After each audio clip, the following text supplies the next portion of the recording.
Healing is a journey that touches not only the body, but also the mind, emotions, and spirit.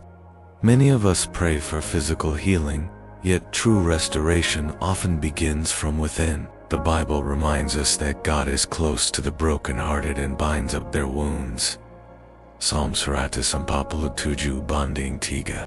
This verse assures us that no pain is too deep for His love to mend. Sometimes we carry hidden wounds, bitterness, grief, or unforgiveness that weigh heavily on our hearts. These wounds may not be visible, but they affect our well-being. Healing begins when we invite God into those unseen places. His Spirit works gently, touching the very parts of our soul that need His light. Jesus' ministry was filled with acts of healing, restoring sight, cleansing lepers, calming troubled minds, and even raising the dead. Each miracle revealed God's desire for wholeness in His people. This truth still holds today. God is able and willing to bring healing into our lives. No matter how impossible the situation may seem, faith is a vital key to receiving healing. In Mark 5:34, Jesus said to the woman who touched His cloak, "Daughter, your faith has healed you. Go in peace and be freed from your suffering." Her courage and belief opened the door for her miracle. When we stand in faith, even when circumstances look bleak, we position ourselves for God's healing touch. But healing is not always instant. Sometimes God allows the process to shape us, teaching us patience, dependence on Him, and compassion for others who suffer. This journey becomes a testimony of His sustaining grace.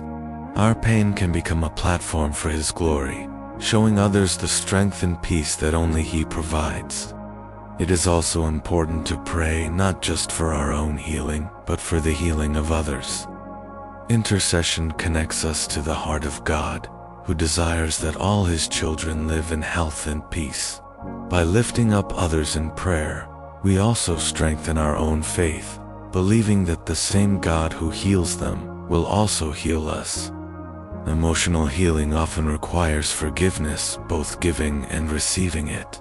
Unforgiveness is like a wound left untreated. It festers and spreads. But when we forgive, we release the poison of bitterness and make room for God's healing power.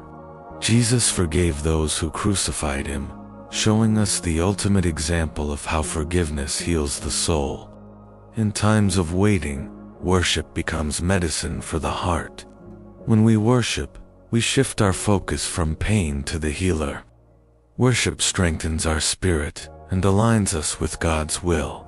Even in weakness, we can proclaim His strength, trusting that His power is made perfect in our weakness. 2 Coríntios 12:9. Heavenly Father, I come before You with a humble heart, asking for Your healing touch. Heal me from every sickness, pain, and emotional burden. Restore my body, renew my mind, and refresh my spirit. I surrender my wounds, worries, and fears into Your hands. Fill me with Your peace that surpasses understanding, and let Your joy be my strength. Healing is not just the absence of sickness, but the presence of God's wholeness in our lives. As we continue to trust Him, He brings restoration in His perfect time. Whether through miraculous intervention, gradual recovery, or inner peace, His healing will manifest. Let us declare with faith, by His wounds we are healed. Isaiah 53. Banding 5.